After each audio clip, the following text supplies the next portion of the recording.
Vamos a empezar revisando lo que es el plan académico, en particular los temas que vamos a tratar cada semana y la forma de evaluación junto con los libros que vamos a utilizar. Entonces, las clases con ustedes van a ser los días miércoles, en este mismo horario de 8 a 10. Y el día de mañana vamos a tener una hora de práctica y tutoría. En cuanto a los contenidos, ustedes deben fijarse en cada semana, en particular en esta casilla donde dice contenidos a desarrollarse, que van a ser los temas que vamos a tratar en cada clase y van a estar relacionados también con la parte práctica. En los demás casillas ustedes van a encontrar los de aprendizaje, algunas actividades y también va a estar indicado qué tipo de software vamos a utilizar y cuestiones relacionadas con fechas de evaluación.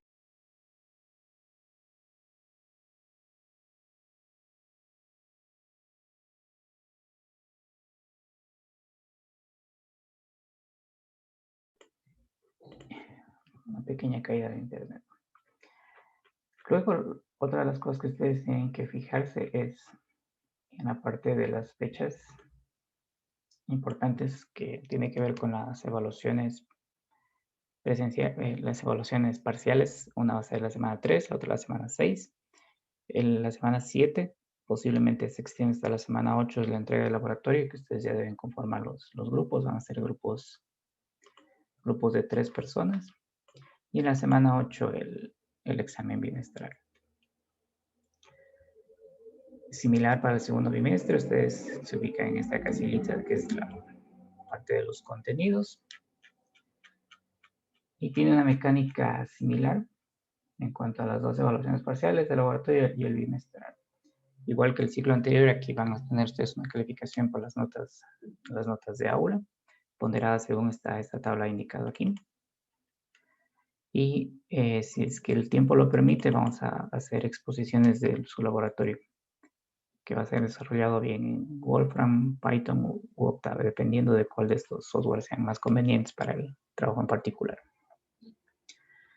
En cuanto a la bibliografía, vamos a tener 2 libros de bibliografía básica. El primero es este libro que está aquí, que es, bueno, les voy a indicar.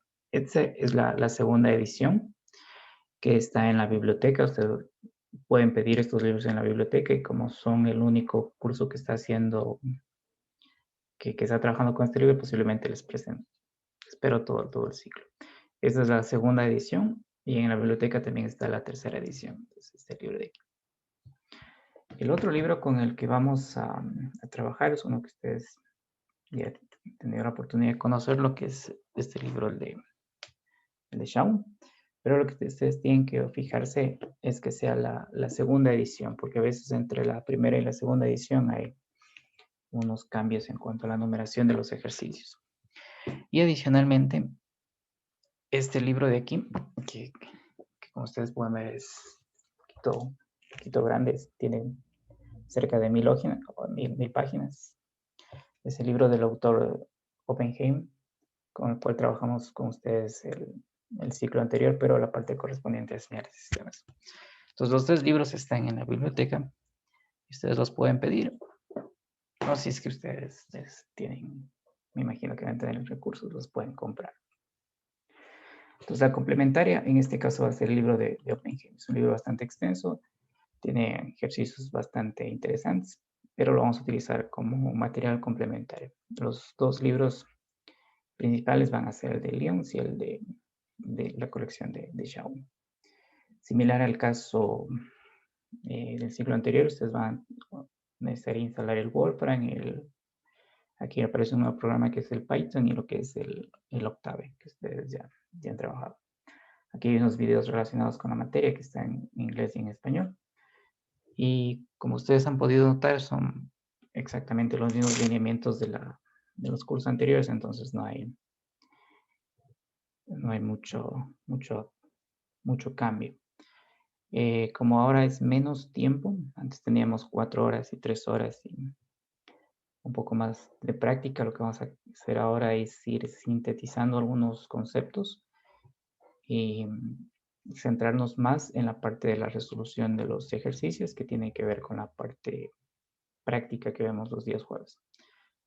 Yo les pasaré la lista de los ejercicios y en base a esa lista ustedes van a sugerir cuáles se desarrollen en clase y dependiendo de cuántos ejercicios haya, va a haber ejercicios que se los tenga que simplemente esbozar en la parte correspondiente a la que ustedes tengan esa duda en particular. Bien, entonces, esta materia de aquí, en relación a la materia que vimos con ustedes de señales y sistemas, una de las mayores diferencias es que nos vamos a centrar particularmente en la parte digital de este procesamiento. Vamos a explorar inicialmente lo que es esto del muestreo, que es una de las formas de obtener una señal discreta a partir de una señal en tiempo continuo, aunque hay señales que son naturalmente discretas. Por ejemplo, el número de llamadas que existen en cada hora en un sistema, en un conmutador, es una señal que es por naturaleza discreta. Luego vamos a trabajar con la transformada Z, que es similar a lo que hacía la transformada de Laplace en tiempo continuo, que extendía el análisis de Fourier para señales que eran no estables. Aquí también con la transformada Z, primero amortiguamos la señal y luego realizamos la transformación al dominio Z. Luego vamos a trabajar con un poco de diseño de filtros, con lo que es el algoritmo para calcular la transformada rápida de Fourier. Y algunos temas adicionales que van a ir apareciendo conforme avancemos en el curso. El ciclo anterior nosotros conversamos brevemente sobre el teorema de muestreo.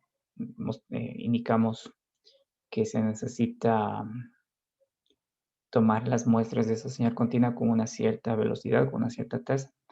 Y apareció ahí el concepto de la frecuencia de Nyquist y la tasa de Nyquist, que lo analizamos tanto en tiempo como en frecuencia.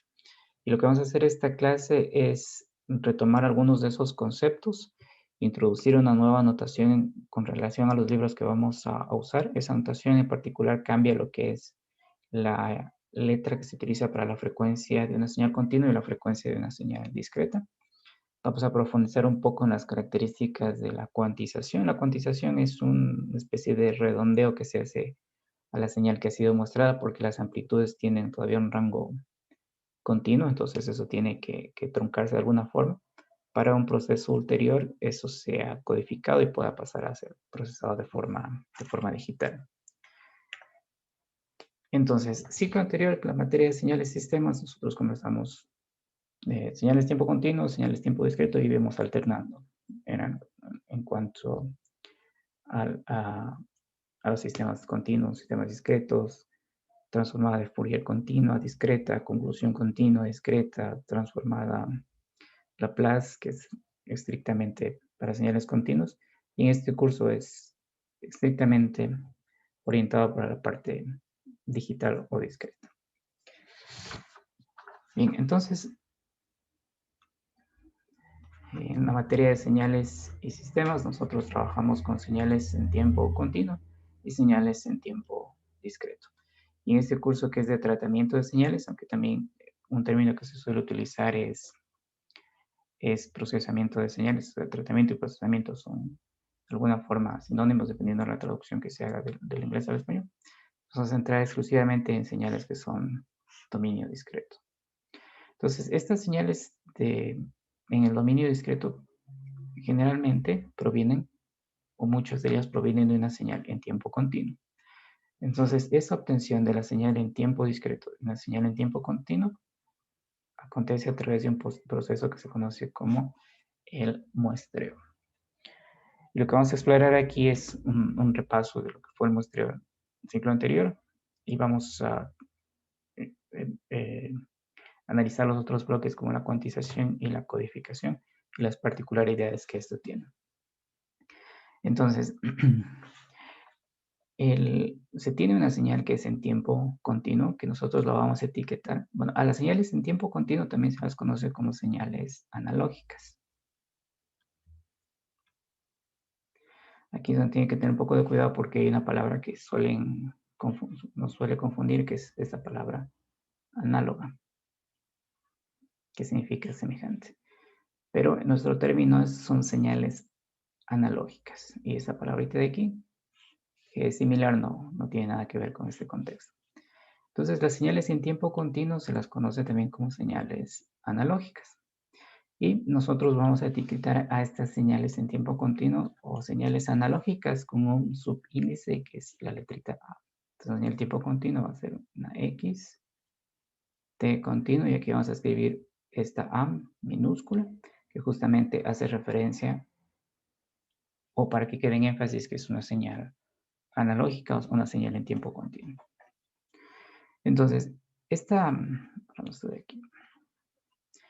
Esta señal de aquí nosotros la vamos a muestrear de tal forma que esas muestras de la señal sirvan para representar de forma unívoca a esta señal continua, y también si la mostramos con una cierta velocidad adecuada, que más adelante se va a llamar la tasa de Nyquist, a partir de esas muestras, a través de un proceso de reconstrucción e interpolación, nosotros podemos recuperar esa señal analógica en tiempo continuo. Entonces, el modelo que vamos a utilizar es, tenemos una señal en tiempo continuo y va a entrar a un bloque que va a ser el conversor de tiempo continuo a discreto. Este bloquecito de aquí va a estar parametrizado por un factor que es este T sub S, que es para nosotros el periodo de muestreo. Voy a escribir acá que este TS es periodo de muestreo.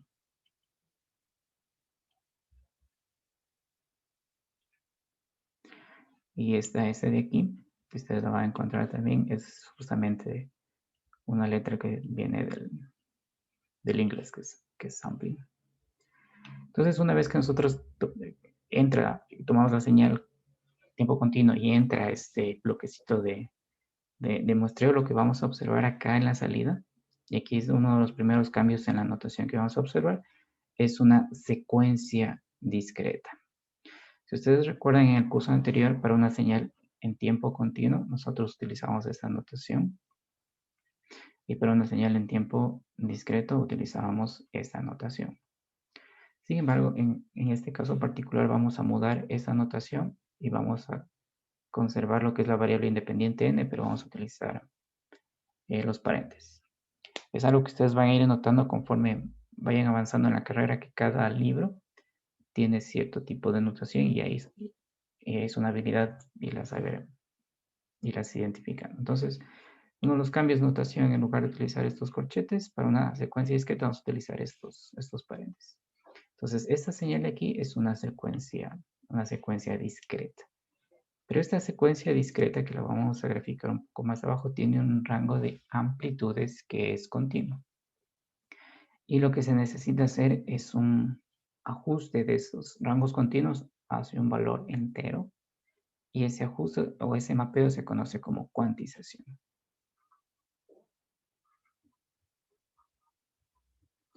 Y aquí hay que poner énfasis que esta cuantización se realiza en la amplitud de esa señal. Esta cuantización también es parametrizada por un valor que lo vamos a analizar más adelante, que es delta, que es el intervalo de cuantización. Entonces, este que es algo nuevo, es nuestro intervalo de cuantización.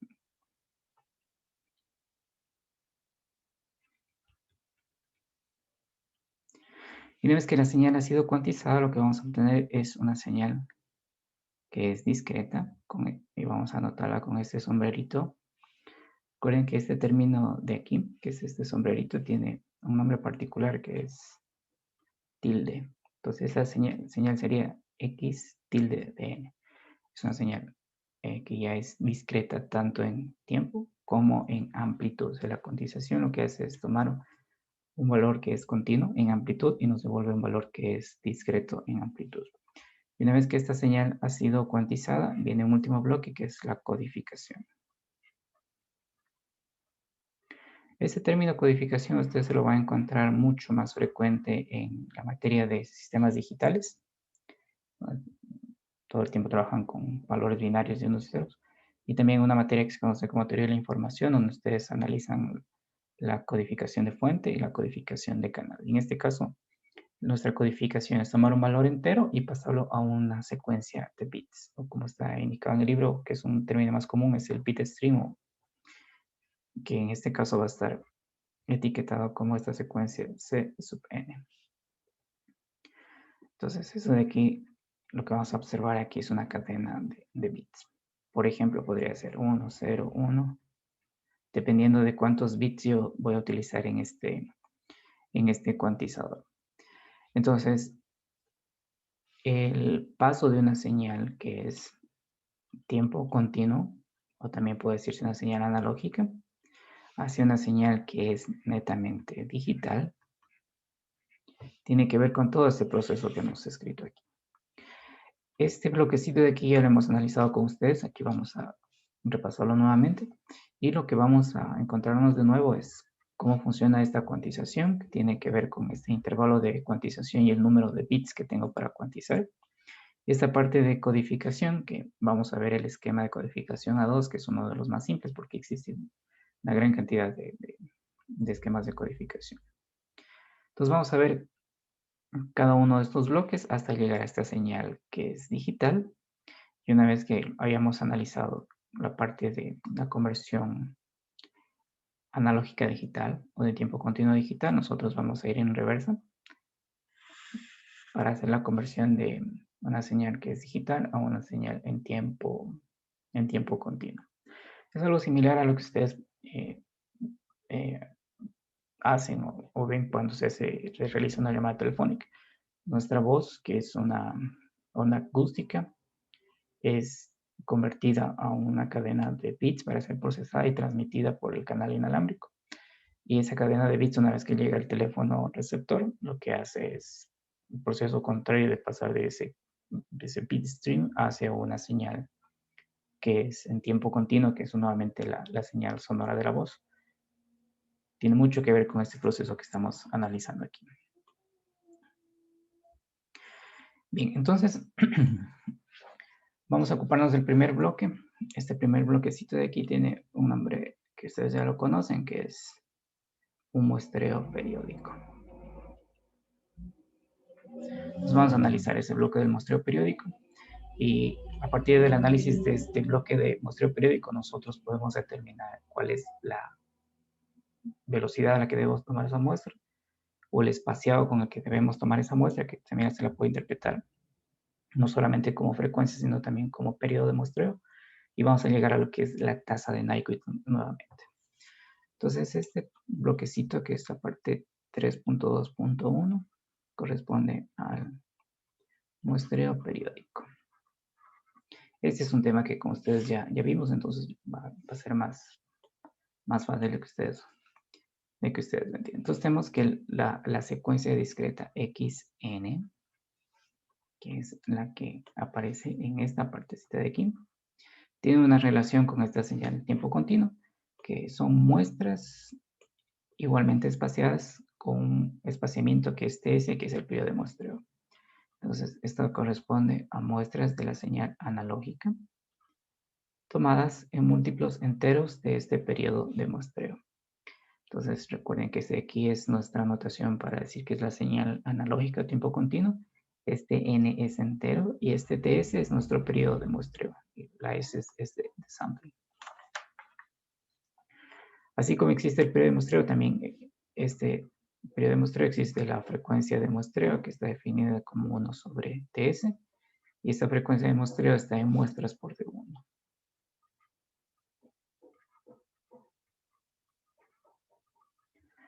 Muestras por segundo. Entonces, ¿cuál es el modelo para llegar a esta ecuación que está aquí? El modelo para llegar a esa ecuación es que tenemos nuestra señal que es analógica o de tiempo continuo. La vamos a multiplicar por un tren de impulsos periódico que lo vamos a etiquetar S sub A de t. Noten que aquí nuevamente aparece este subíndice A, que significa que es una señal también en tiempo continuo. Y vamos a obtener una señal que la vamos a etiquetar como X sub S de t. Este sub S es significa que es una señal que ha sido muestreada. Y una vez que la señal es muestreada, vamos a ingresar un bloque que convierte impulsos en muestras. Entonces este bloque convierte impulsos en muestras. También podemos verlo como un bloquecito que convierte impulsos en tiempo continuo a impulsos en tiempo discreto. Y la salida de este bloque es esta señal xn que corresponde a muestras de mi señal continua. Entonces, este bloque de aquí que lo vamos a graficar más adelante toma como entrada un impulso que es continuo y lo que me va a devolver es un impulso discreto. Este, por ejemplo, está ubicado en 4ts y este va a estar ubicado en 4. Este va a estar en tiempo continuo y este va a estar en tiempo discreto. Entonces, lo que hace este bloquecito es mantener las amplitudes, pero lo que va a cambiar es la etiqueta de la posición en el tiempo y también lo que es la variable independiente, tiempo continuo, tiempo discreto. Obviamente aquí ustedes ya pueden más o menos observar que cuando estamos haciendo un escalamiento en el tiempo, también va a acontecer por las propiedades del análisis de Fourier un escalamiento en frecuencia. Entonces, para llegar a esta señal, a partir de la señal analógica, utilizamos todo este proceso que está aquí. Vamos a analizar de qué forma este esquema de aquí nos puede ayudar a determinar cuál es esa tasa de muestreo para que podamos reconstruir la señal a partir de sus muestras. Entonces, este tren de impulsos periódicos que de aquí vamos a escribir acá la ecuación S sub A de t. Es un tren de impulsos periódicos delta continuos que están espaciados en múltiplos enteros del periodo de muestreo. N desde menos infinito a más infinito. De hecho, podemos a esta señal de aquí graficarla rápidamente y dejar en evidencia que es un tren de impulsos periódico. 0, aquí está TS, 2 TS, va de menos infinito a más infinito y es continuo y tiene área 1. Aquí tendríamos menos TS y aquí menos 2 TS y por acá seguiría este tren de impulsos periódico. Entonces, ustedes pueden observar que lo que sucede aquí es una multiplicación. Entonces, lo que me va a generar esta señal X sub S de t es el producto de la señal analógica con este tren de impulsos periódico. Entonces, la señal X sub S de t es igual al producto de la señal que yo quiero mostrar por este tren de impulsos periódico. Recordemos que una de las propiedades que teníamos con el impulso era que cuando una señal se multiplica por un impulso, el resultado es la señal evaluada en 0 veces el impulso. Entonces, esa propiedad que vamos a utilizar aquí, que dice que si una señal cualquiera x de t multiplicado por un impulso es igual a la señal evaluada en el instante 0 veces el impulso. Y la extensión de esta propiedad es que si una señal o cualquier señal es multiplicada por un impulso desplazado de sub 0 posiciones, este t sub 0 es genérico. Si es mayor a 0 es un desplazamiento de la derecha, si es menor que 0 es un desplazamiento a la izquierda.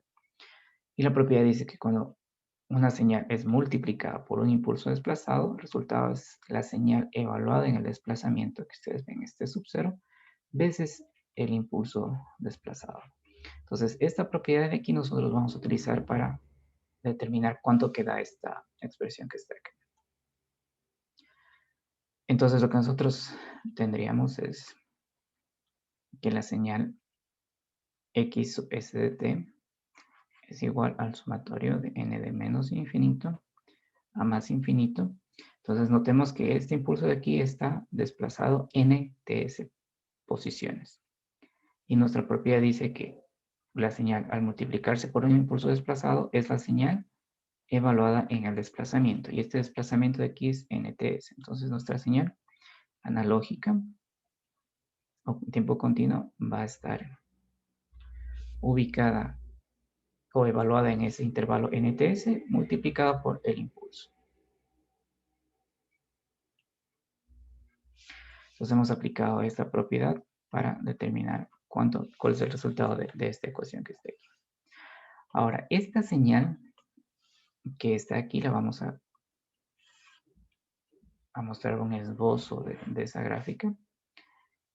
Es multiplicada por un tren de impulsos periódicos. Vamos a dibujar aquí unos pocos impulsos periódicos. 0, ts, menos t, menos ts. y nos va a dar como resultado una señal. Aquí voy a dibujar la envolvente para que sea más fácil observar.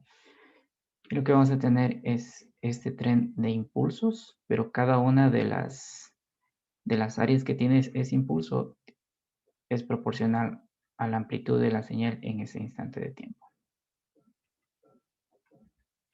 Una de las cosas que tenemos que observar es que esta señal es tiempo continuo, este es tiempo continuo y este tren de impulso sigue siendo en tiempo continuo. Y esta es mi señal X sub S de T. Esta es mi señal X sub A de T, la que estoy por muestrear. Y este es mi tren de impulsos, que es S sub A de T.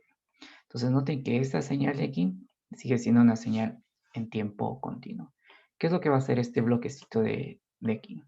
Este bloquecito de aquí lo que va a hacer es tomar los impulsos en tiempo continuo y nos va a devolver impulsos en tiempo discreto y también va a cambiar la escala. Es decir, que de alguna forma lo que va a hacer es tomar estos valores de aquí y los va a dividir para TS. Por ejemplo, si yo tengo aquí 4 TS, lo que me va a devolver es el valor de 4. Este escalamiento del tiempo por las propiedades del análisis de Fourier también va a producir un escalamiento en frecuencia que lo vamos a analizar un poco más adelante. Entonces, esta señal de aquí, que es ese bloque, entra a ese conversor de impulsos a una señal discreta. Y lo que vamos a observar aquí en esta salida es que si este está en la posición 0, tengo un impulso continuo. Aquí voy a tener un impulso discreto en la posición 0. Si este está en la posición TS, voy a tener aquí un impulso en la posición 1. Si este está en la posición menos TS, voy a tener acá un impulso discreto en la posición menos 1. Si aquí está en el dominio del tiempo continuo, aquí va a estar ya en el dominio del tiempo discreto. Entonces noten que lo que hace es este conversor cambia impulsos tiempo continuo e impulsos en tiempo discreto y también cambia lo que es la posición donde se encuentra. Aquí todos estos están en múltiplos enteros del periodo de muestreo y acá todos están ubicados en N. ¿Dónde estamos? Y el resultado es justamente ya una secuencia. Esta es una señal ya discreta. Desde aquí es una señal discreta. Entonces noten que nosotros iniciamos con una señal que es tiempo continuo y a través de todo este proceso llegamos a una señal que vamos a escribir aquí, que es una señal discreta.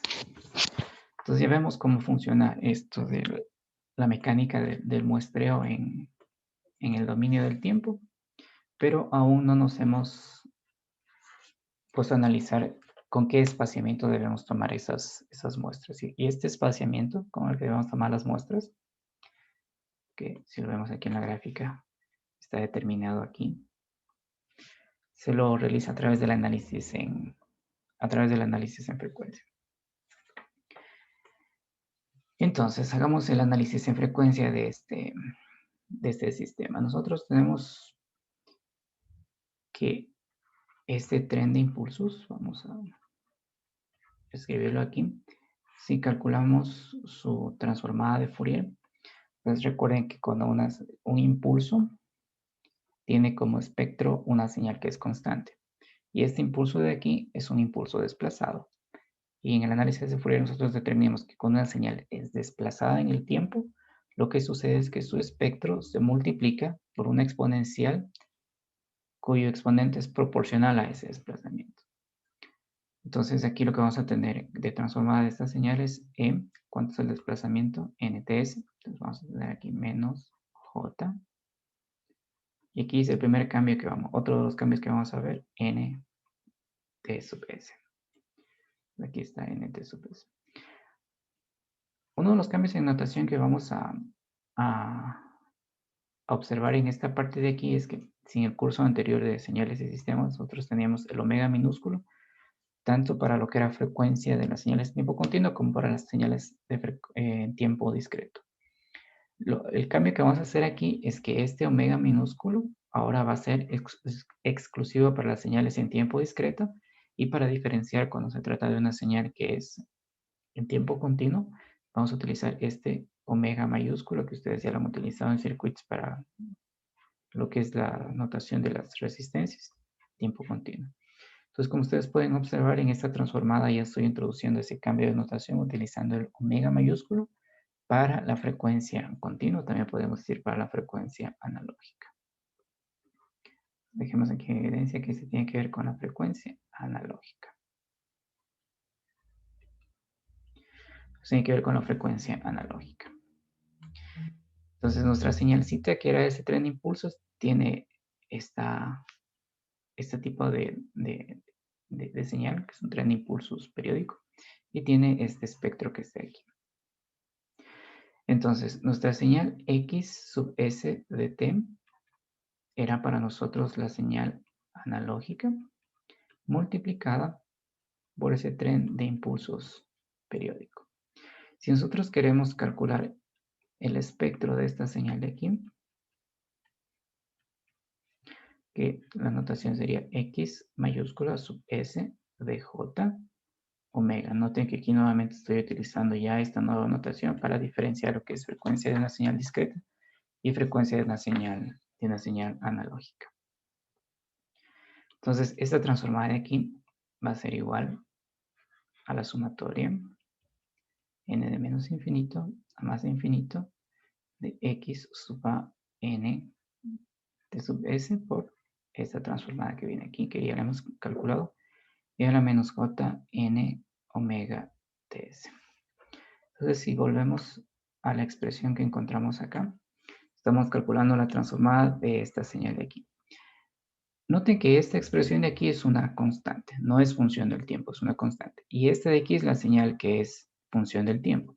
Entonces, cuando esta señal entre al bloquecito de la transformada de Fourier, esta constante pasa por la transformada y lo que voy a aplicar, y si aplico linealidad de la transformada, que ustedes saben que si sumo varias señales en el tiempo de la entrada de la transformada, lo que tengo por linealidad a la salida es la suma de las transformadas de cada una de esas entradas individuales.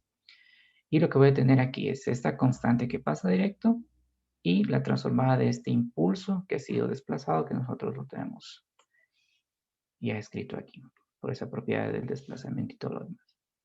Entonces, esto es una constante y esta es la transformada de Fourier de ese tren de impulsos periódico.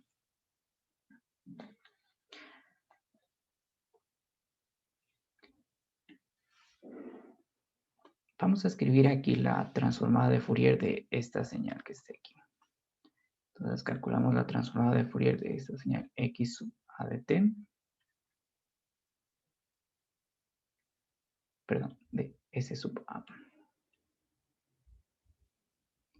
¿Dónde está? S sub a de t, que es esta señal de acá, que es el tren de impulsos periódico, que nos va a dar la señal S mayúscula de J, omega mayúscula. Si recordamos de la teoría del análisis de Fourier, que cuando tenemos una señal que es periódica y nosotros tenemos sus coeficientes espectrales, la forma de calcular la transformada de Fourier de esa señal periódica a partir de sus coeficientes espectrales era colocar en cada frecuencia un impulso y ese impulso estaba modificado en amplitud con 1 sobre ts, o 2pi sobre ts, perdón. Entonces, esta señal de aquí, x sub a de t, es una señal periódica, que es el tren de impulsos periódico. Y para calcular su transformada de Fourier, aprovechamos esa propiedad de que, conociendo sus coeficientes espectrales, simplemente lo que hacemos es, en cada una de las posiciones de los coeficientes espectrales, colocar un impulso y escalarlo con un factor de 2pi sobre t.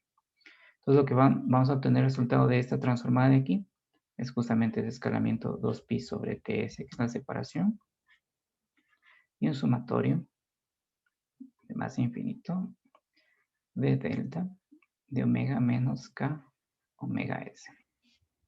Entonces tenemos la transformada de Fourier del tren de impulsos periódico. Este omega sub s de aquí, que es la frecuencia de muestreo, vamos a extraer. Este omega sub s es 2pi sobre t sub s, que es el periodo de muestreo. Y esa es la frecuencia de muestreo en radianes por segundo.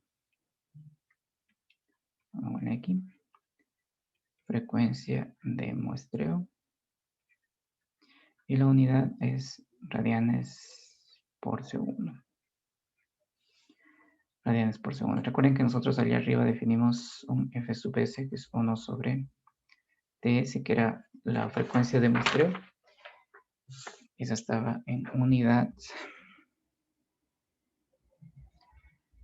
Déjenme ver, por aquí estaba la unidad.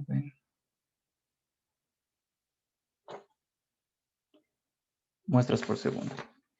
Esta de muestras por segundo y esta que está en radianes por segundo.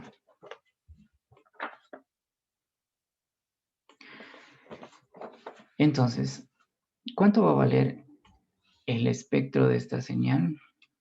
X sub S de J omega. ¿Qué está sucediendo en el dominio del tiempo con estas dos señales de aquí? Ustedes pueden observar que en el dominio del tiempo, esta señal se está multiplicando con esta señal que está acá. Y si recordamos la propiedad del análisis de Fourier, dice que cuando dos señales se multiplican en el dominio del tiempo, en frecuencia acontece la convolución de sus espectros. Existía una propiedad similar que decíamos que cuando sucedía la convolución en el dominio del tiempo, en el dominio de la frecuencia se multiplicaban esos espectros. Entonces, como aquí en el dominio del tiempo estoy multiplicando, acá en el dominio de la frecuencia voy a tener la convolución de esos dos espectros que ya los tenemos calculados.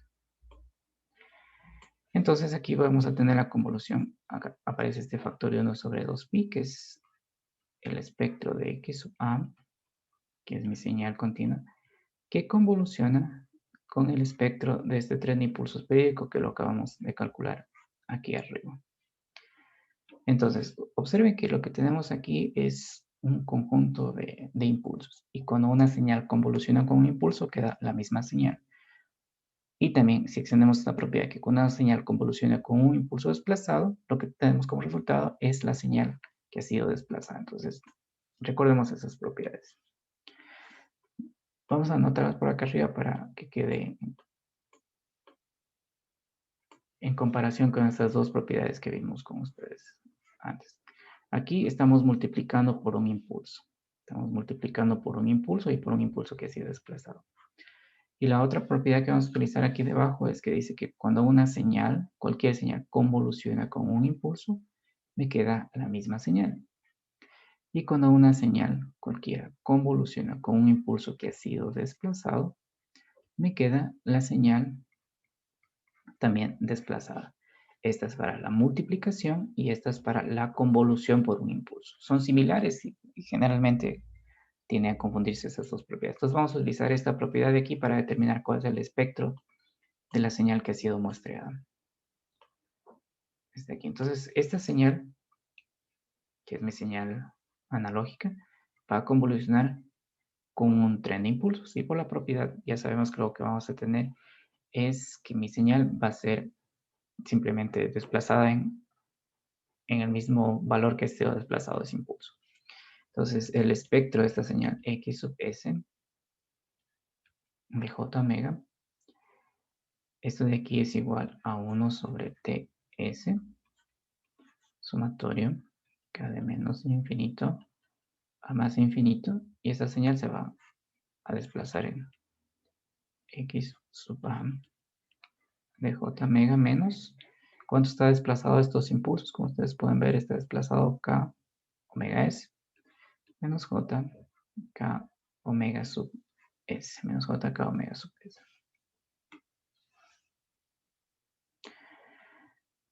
Entonces tenemos el espectro de la señal X sub S de t. Si regresamos a nuestro esquema que verificamos por acá arriba, tenemos nosotros el espectro de esta señal. Va a pasar por este sistema y lo que nosotros vamos a hacer es compararlo con el espectro de esta señal que está aquí. Entonces noten que aquí estamos utilizando una señal que es continua, con la notación del omega mayúscula para la frecuencia, que es una de las diferencias con la notación del curso anterior.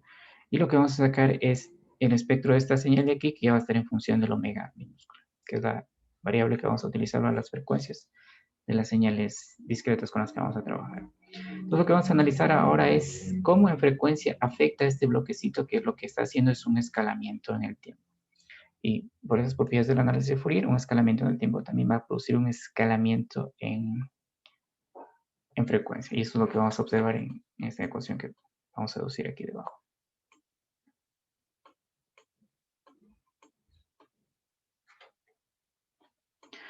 Bien, entonces ya tenemos el espectro de X sub S. Reescribamos esa parte que estaba en el bloquecito de arriba. Esto viene aquí a este conversor de impulsos a muestras.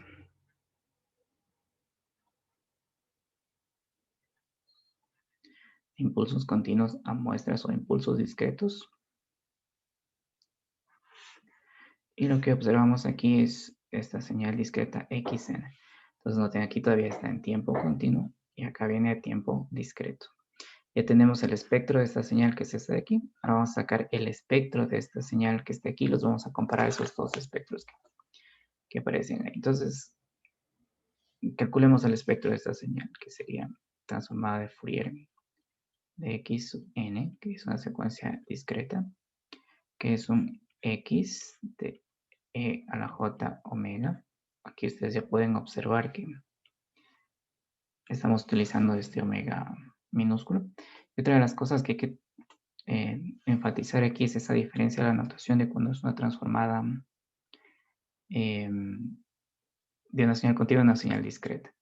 Para recordar, en el curso anterior nosotros tenemos que cuando la señal era continua escribíamos X de J omega y cuando la señal era discreta escribíamos X de E a la J omega. Y en este curso de aquí lo que vamos a hacer es cambiar este omega para la señal continua y la vamos a escribir con el omega mayúsculo. Y para una señal que es discreta mantenemos la misma notación, E a la J omega. Entonces, observando ustedes este argumento que está aquí dentro, ya pueden identificar si es una señal continua o discreta, o bien observando la frecuencia, o bien cuál es la variable de esa función, si es J omega o si es E a la J omega.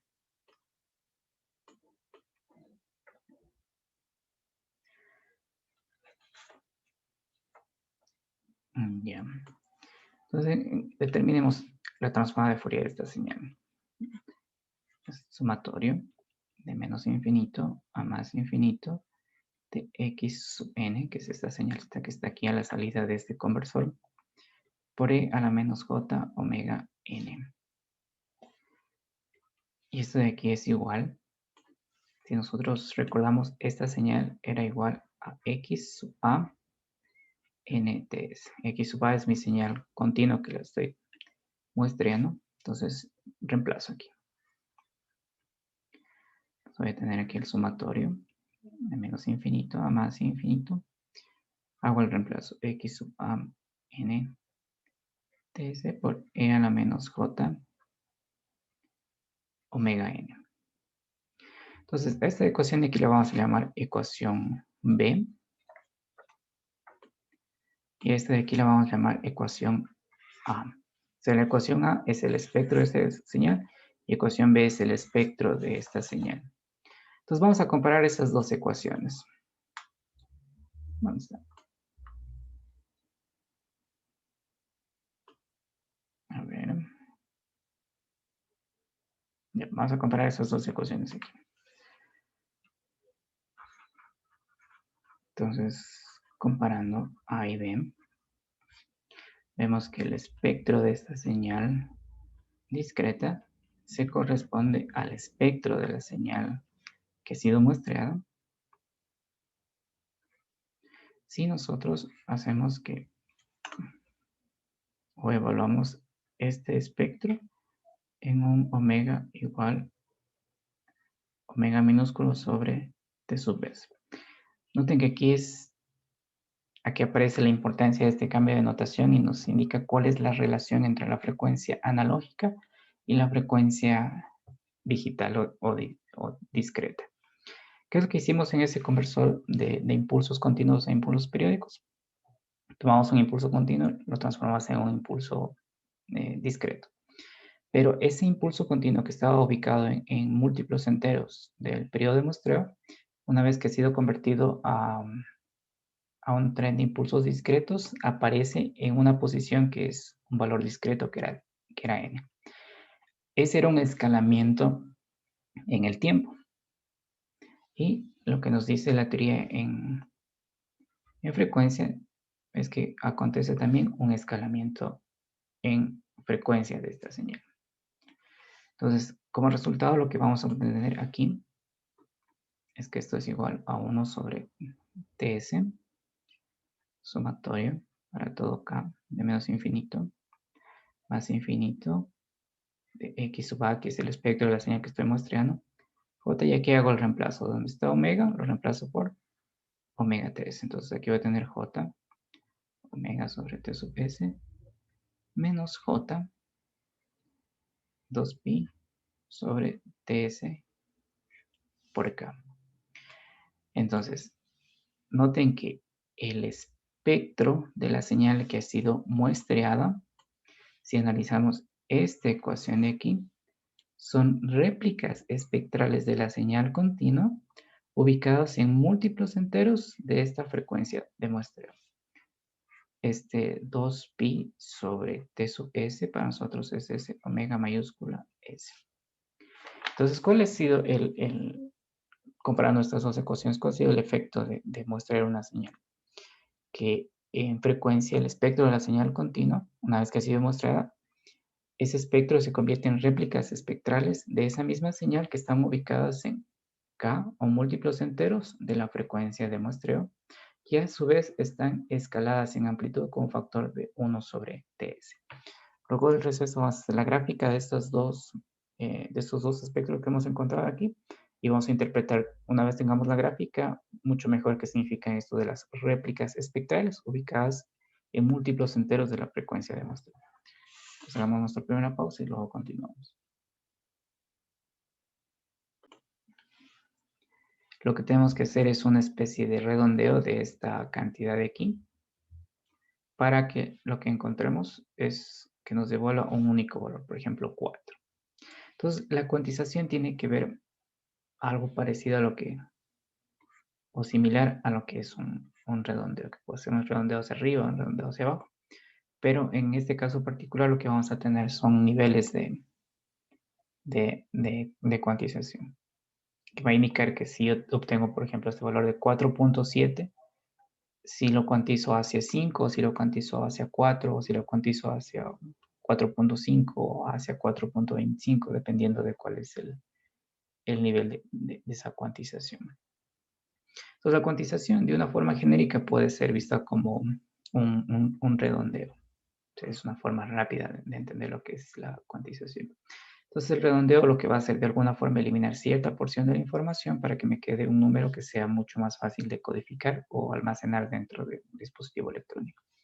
Entonces, esta cuantización, como ustedes pueden observar, es un proceso no reversible. Por ejemplo, si yo tengo este valor cuantizado de 4, ya no puedo regresar hacia acá. Entonces, es un proceso no reversible. No sé a qué valor continuo corresponde ese valor de esa cuantización. Entonces, la forma de representar la cuantización es con este sombrerito, que es el símbolo tilde. Entonces, sería x tilde de n. Proviene de la operación de cuantización de esta secuencia discreta x de n. Estas muestras que están aquí, todas esas corresponden a mi señal x de n, que como ustedes pueden ver, entran a este cuantizador y me va a devolver esta señal x sombrero de n, que es la notación que vamos a utilizar. Entonces, la cuantización, de hecho vamos a anotarlo aquí, es una especie de redondeo que se hace a la amplitud de las muestras.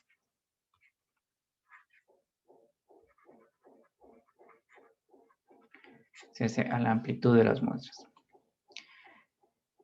Entonces, una vez que hemos hecho la multiplicación por ese tren de impulsos periódicos, esa conversión a un sistema, esa conversión de impulsos continuos a impulsos discretos y ese escalamiento en el tiempo, lo que nosotros hemos conseguido es tener un tiempo discreto, pero estos rangos de amplitud que serían estas alturas que están aquí, que me dan la amplitud, siguen siendo continuos. Y para volverlos discretos, realizo este proceso de cuantización, que es una especie de redondeo. Ahora, el asunto es ver ese valor, hacia qué valor lo voy a cuantizar. Y para saber hacia qué valor lo voy a cuantizar, vamos a utilizar lo que son unos ciertos niveles de decisión. Entonces, una de las características de este cuantizador es que tiene L más 1 niveles de decisión.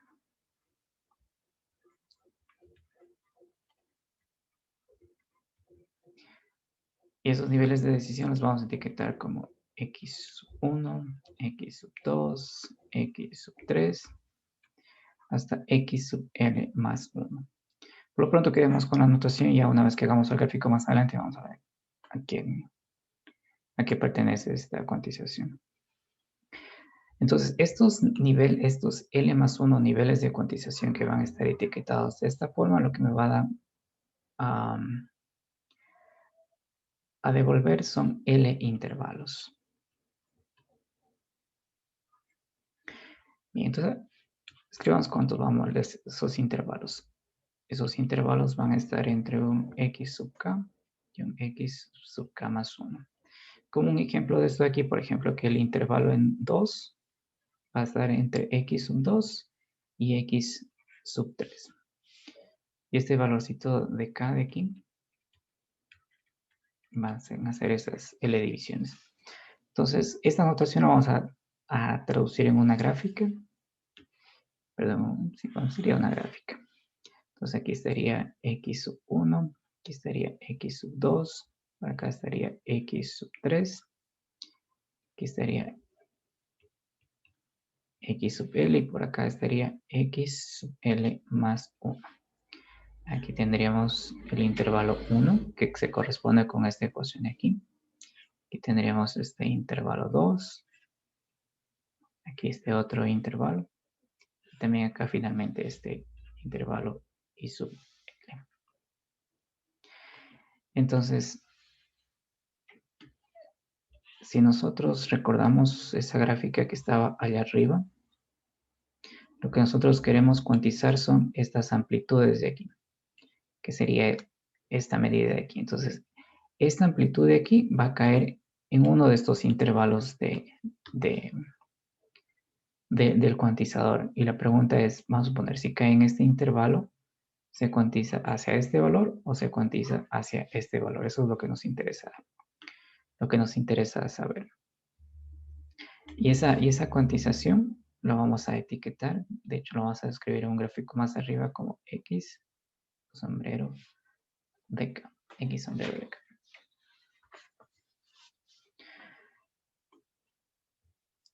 Entonces vamos a extender este gráfico de aquí utilizando justamente esa parte de los niveles de decisión. Entonces vamos a escribir. Borremos esto de aquí para. Está un poquito lenta.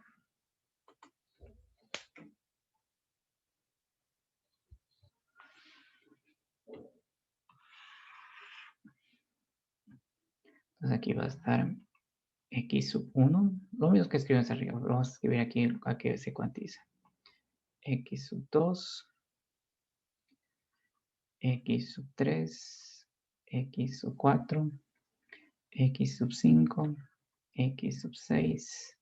X sub 7. X sub 8.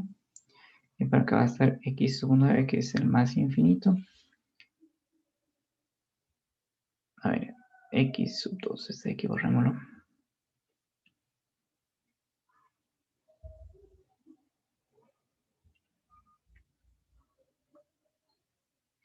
Por acá está X sub 1 igual menos infinito.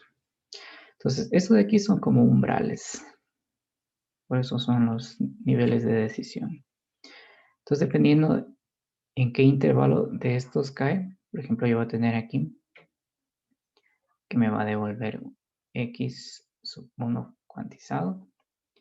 Aquí voy a tener un X sub 2 cuantizado. X sub 3 cuantizado. Igual en estos puntos de aquí. Ese sería un X sub 7 cuantizado y acá estaría X sub 8, que es el resultado del cuantizador. Entonces, esto que está aquí con el sombrerito es la salida del cuantizador, es decir, que si cae en este intervalo la amplitud, lo que yo voy a observar a la salida del cuantizador es este valor X sub 2 sombrero que está ahí. Entonces, escribamos que este valor de aquí es la salida del cuantizador.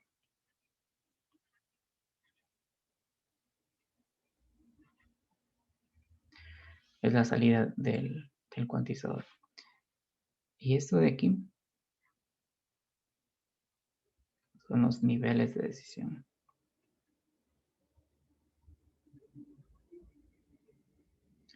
Son los niveles de decisión. En este caso particular de este ejemplo de aquí, nosotros podemos ver que tenemos 9 niveles de decisión.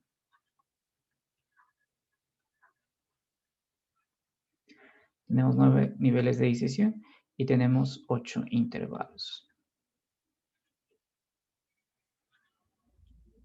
Por ejemplo, este sería el intervalo I sub 2. Tenemos en total 8 intervalos y tenemos también 8 posibles salidas.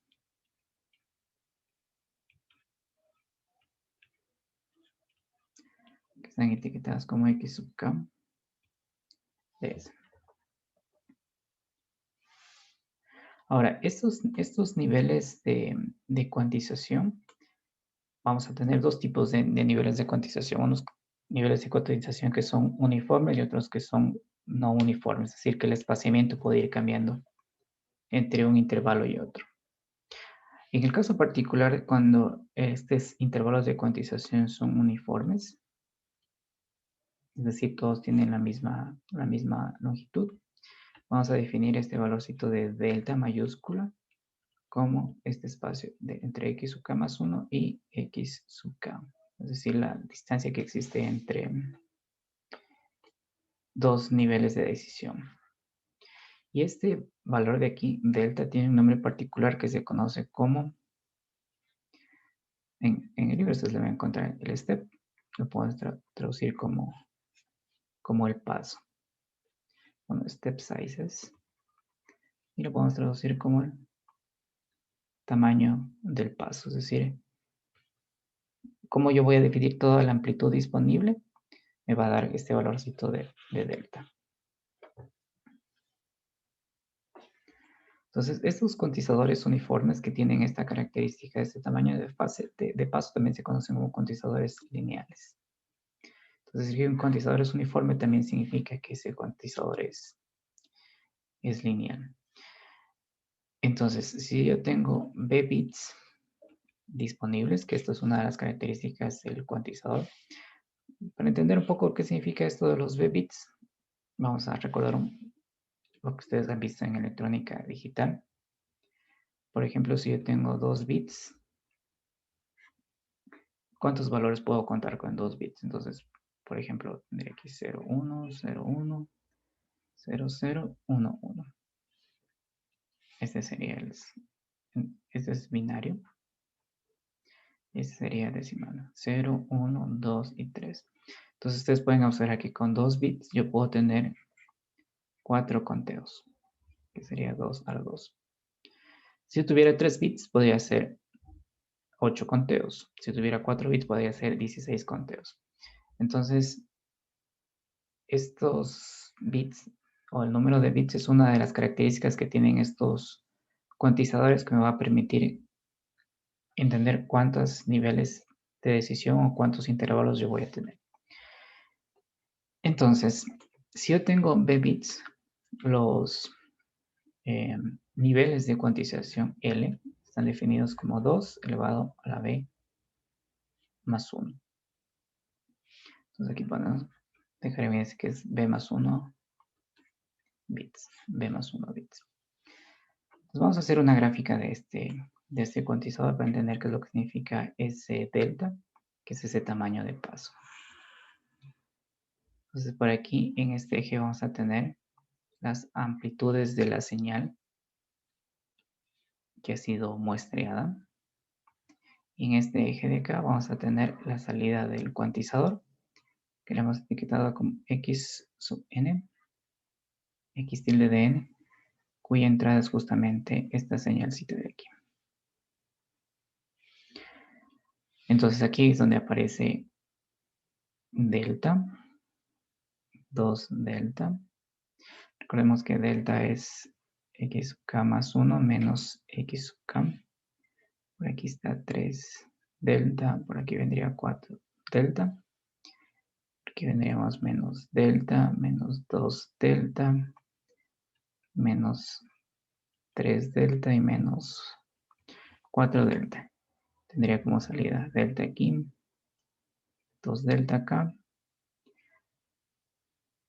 En este ejemplo de aquí vamos a considerar que tenemos 3 bits.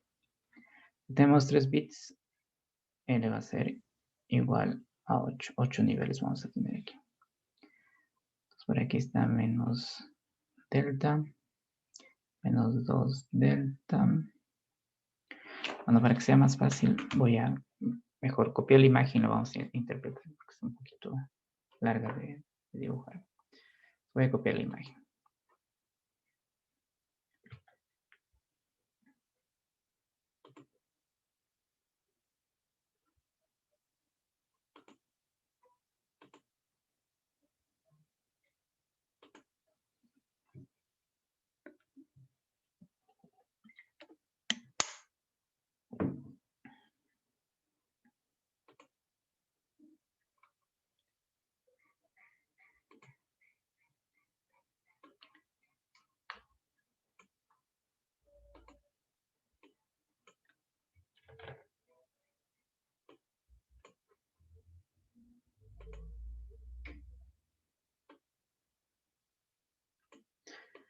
Ya, perfecto. Entonces aquí tenemos la imagen para poderla analizar. Entonces, una de las cosas que tienen que observar es que por aquí tengo el valor de las amplitudes que aún son continuas de la señal que ha sido mostrada y por acá tengo el valor del cuantizador. Este caso particular es un cuantizador de 3 bits, entonces voy a tener 8 niveles. Entonces ustedes pueden observar que aquí tengo un nivel, 2 niveles, 3, 4, 5, 6, 7 y 8. Hagámosle un poquito más grande para ver el efecto de esa cuantización.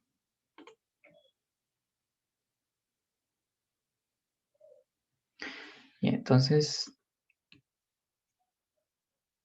vamos a suponer, si el nivel de entrada es este de aquí, ustedes pueden ver que lo que va a tener la salida del cuantizador es este valorcito de delta.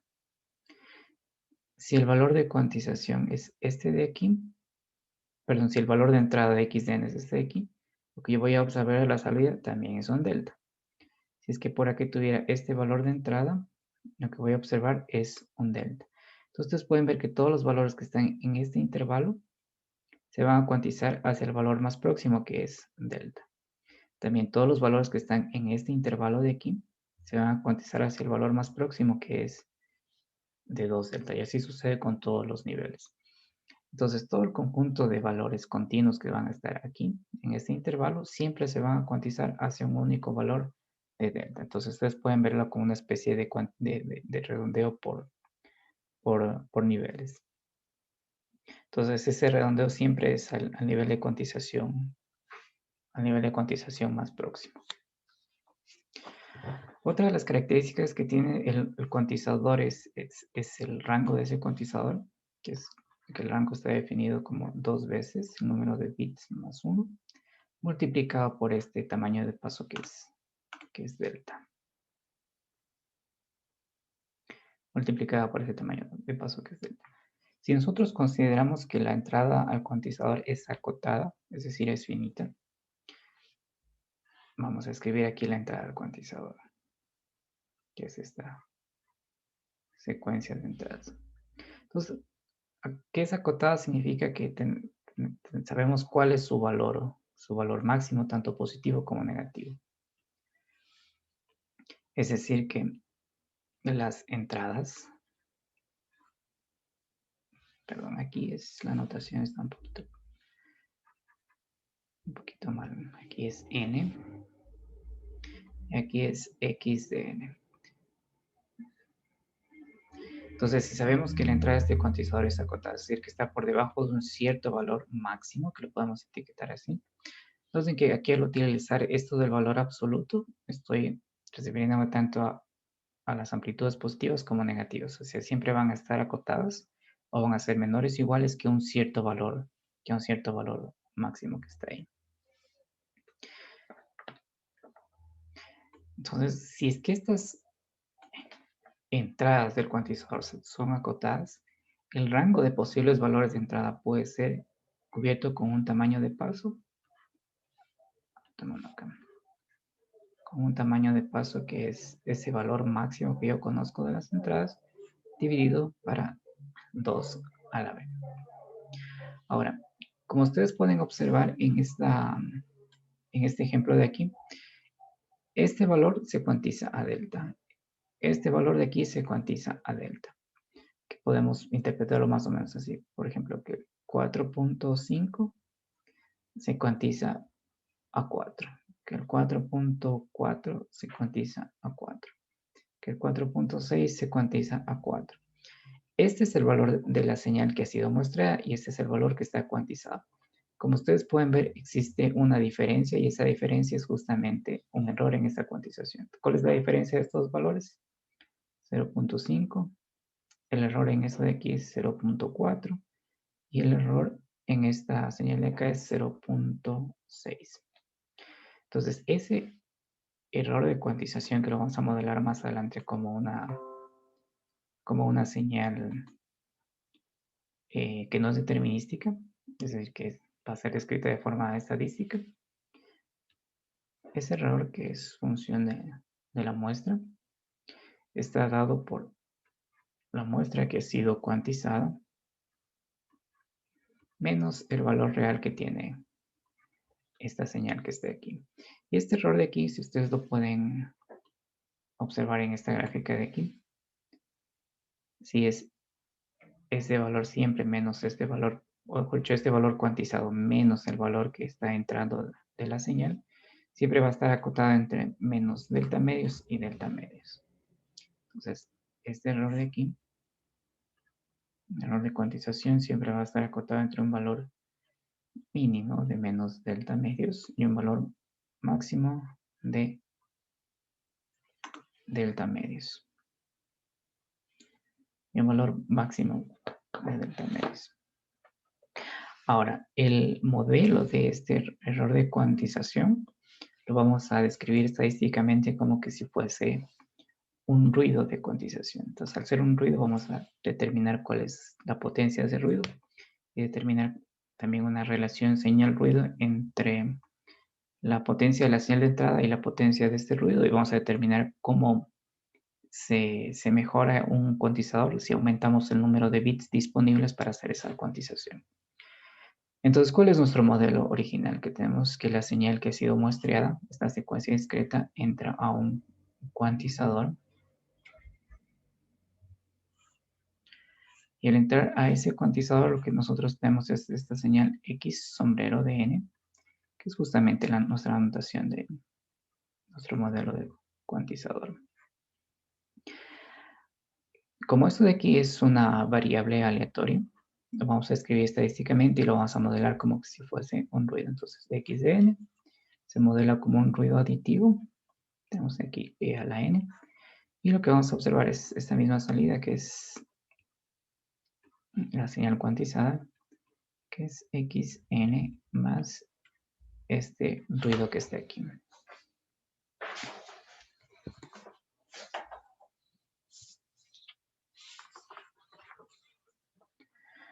Entonces, en este modelo, este error de cuantización se va a modelar como un ruido aditivo. Vamos a escribir aquí que es un ruido aditivo. Y este ruido aditivo tiene algunas características que en el curso de procesos estocásticos los vamos a extender y los vamos a ejemplificar, pero lo que podemos mencionar de este ruido aditivo es que es un proceso estocástico estacionario.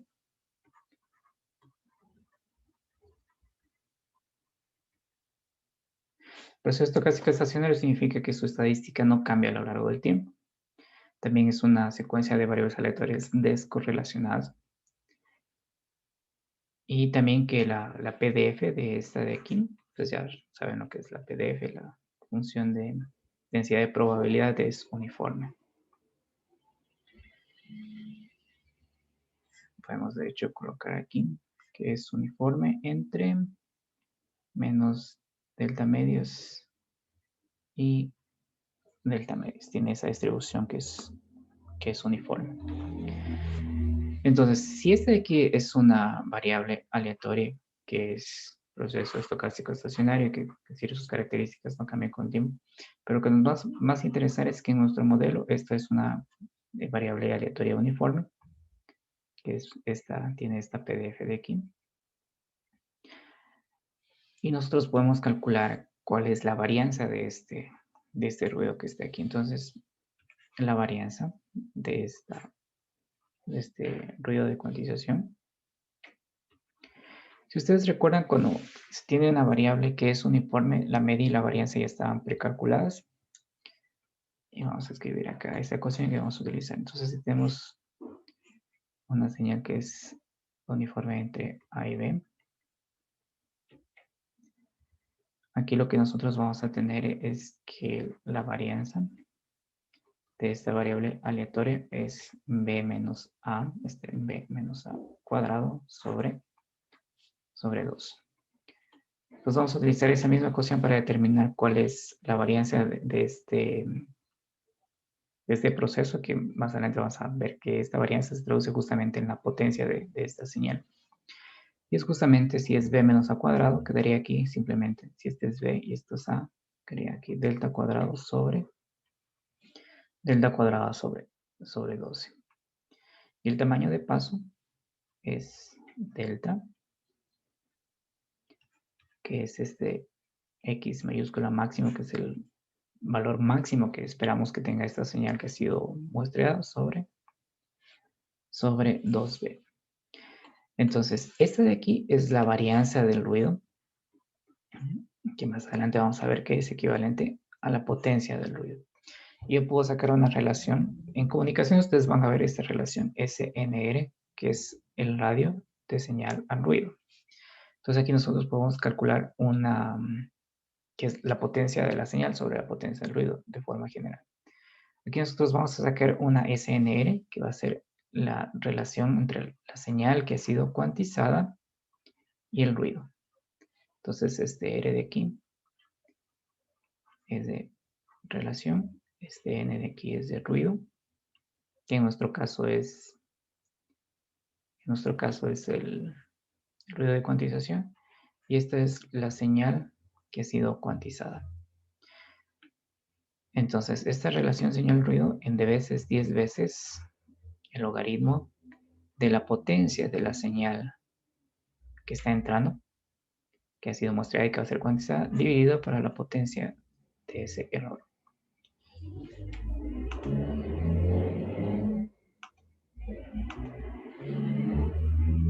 La potencia de ese error que está ahí.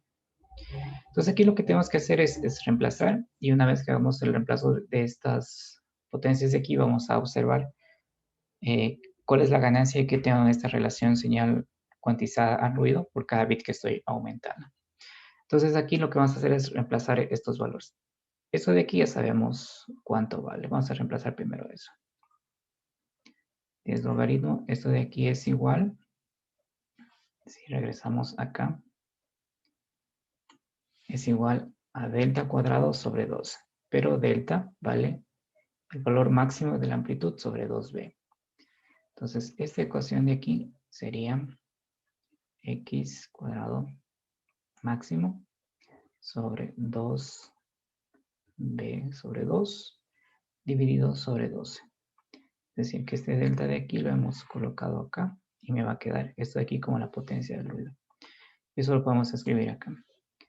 Entonces aquí, bueno, aquí arriba quedaría la potencia de la señal de entrada y aquí tendría el valor máximo de las amplitudes dividido por 2 a 2b sobre 12. Ustedes ya saben que cuando tengo el logaritmo de una división es igual a la resta de los logaritmos del numerador y el denominador.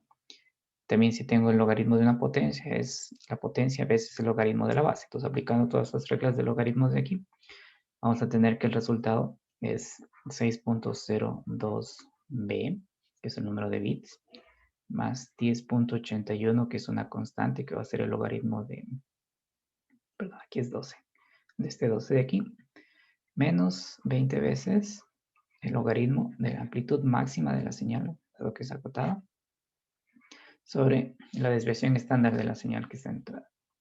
Entonces, esto de aquí es la relación señal-ruido de la señal cuantizada hacia el ruido que está en dBs.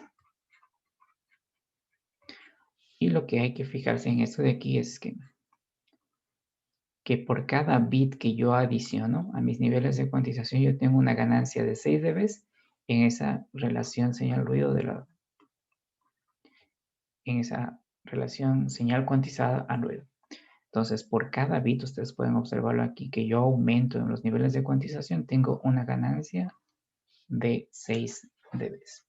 Entonces, nosotros podemos concluir que es conveniente tener más bits disponibles para hacer la cuantización. De hecho, cuando ustedes trabajen en electrónica digital van a ver que eso también se traduce en un mayor nivel de precisión del dato que estamos muestreando.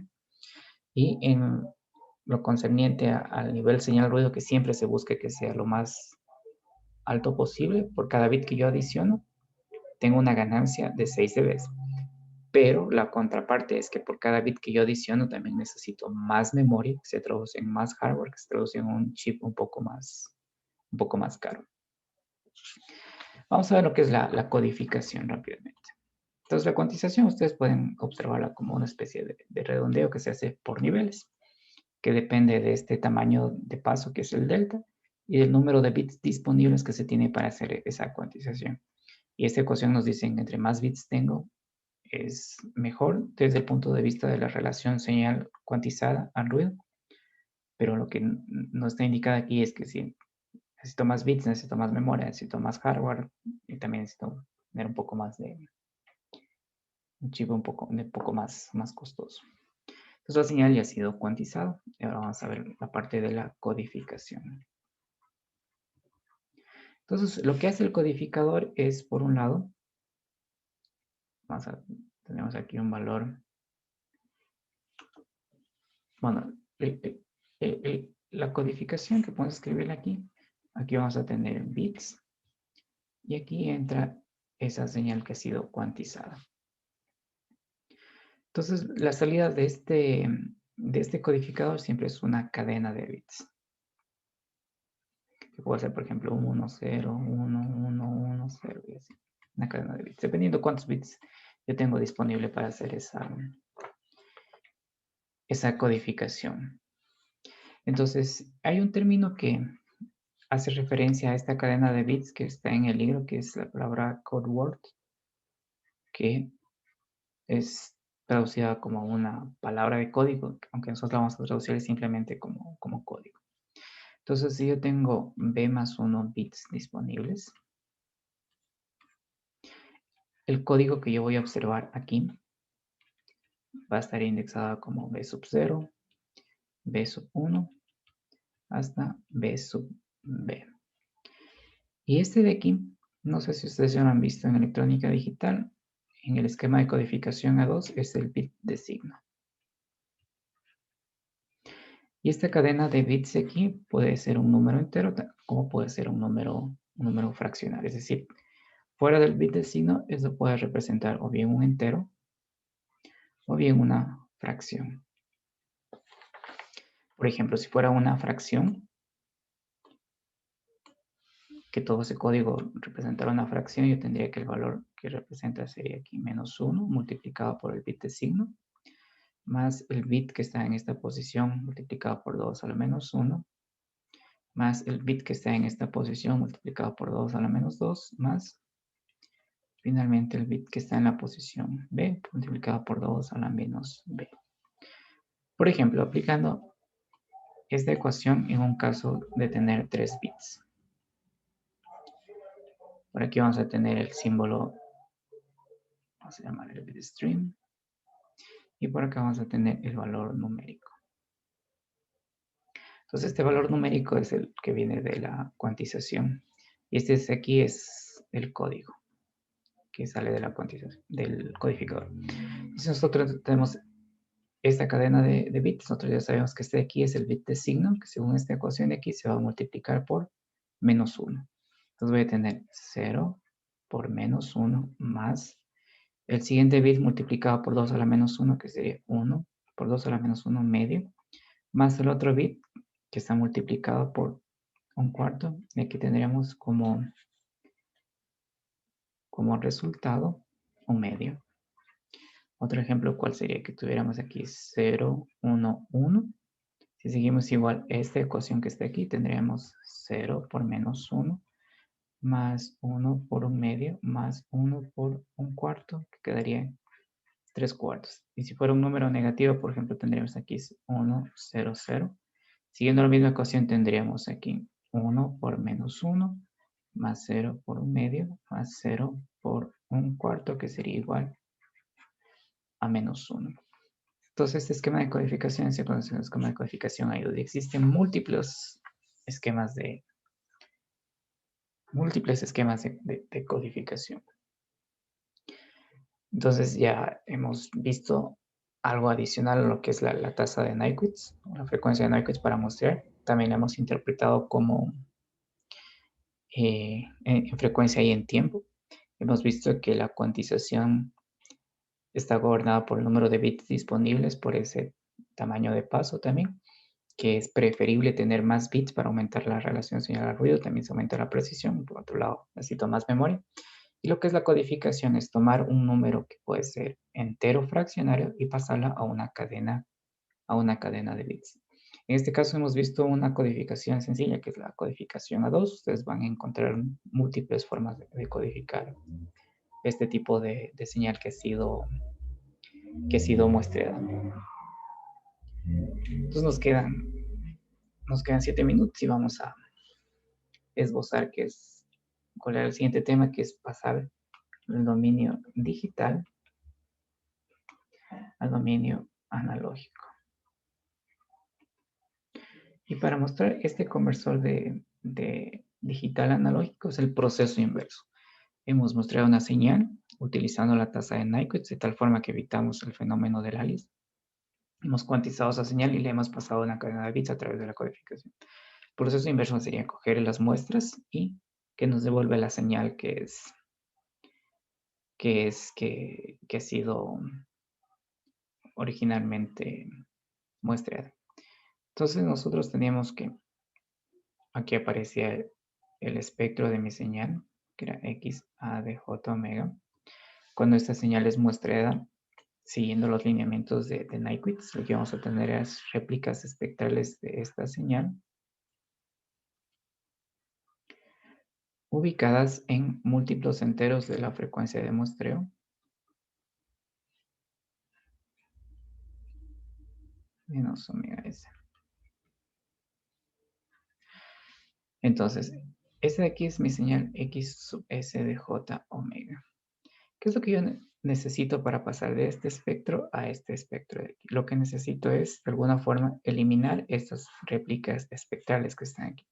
Y esas réplicas espectrales se hacen utilizando un filtro pasabajas ideal, que es este cajoncito que está aquí.